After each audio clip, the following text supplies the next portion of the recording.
Perbedaan secara fundamental antara bisnis money game dengan multi level marketing ya.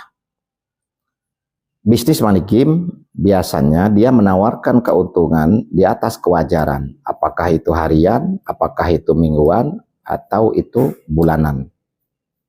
Tetapi sumber penghasilan yang dia berikan itu adalah dari potensi omset yang baru, atau dari pertumbuhan omset yang dihasilkan dari pergerakan member aktif.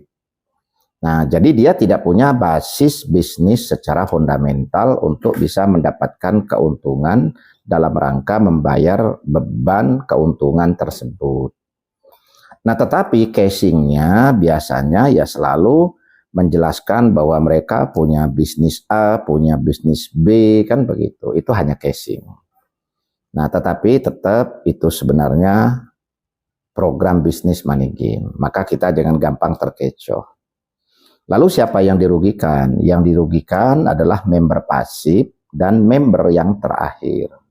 Sekalipun dia member di awal, kalau dia pasif, dia potensi dirugikan. Karena biasanya dalam waktu 3 bulan, 4 bulan, sistem itu sudah nggak mampu di cover dari pertumbuhan omset, maka dia akan scam.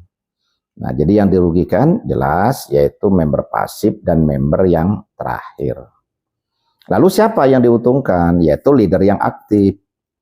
Leader aktif ini dia biasanya bergabung dalam nilai investasi yang kecil, tetapi dia punya grup yang berkembang, akhirnya dia mendapatkan bonus aktif. Nah, jadi sekalipun member di bawahnya mengalami kerugian pada saat scam, dia diuntungkan. Nah, yang kedua yang diuntungkan adalah owner. Owner ini biasanya dari awal sudah punya target. Targetnya ya 10-20% dari total omset itu sudah dia amankan. Sehingga pada saat beban sistem sudah tidak mampu di-cover dari pertumbuhan jaringan, ya dia akan hentikan atau dia akan scamkan itu dan dia aman dengan nilai 10-20% dari total omset. Nah, jadi kalau omsetnya 100 miliar, ya biasanya owner ini sudah mengamankan 10-20 miliar. Pertanyaan yang kedua adalah, apakah uang itu berkah bagi mereka yang mendapatkan keuntungan?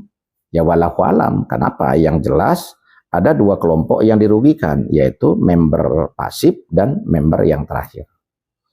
Lalu kalau kita berbicara network marketing, itu biasanya adalah sebuah sistem. Apakah dia menggunakan skema matahari ataupun binari, itu kan tergantung dari tren pasar dan potensi percepatan penghasilan.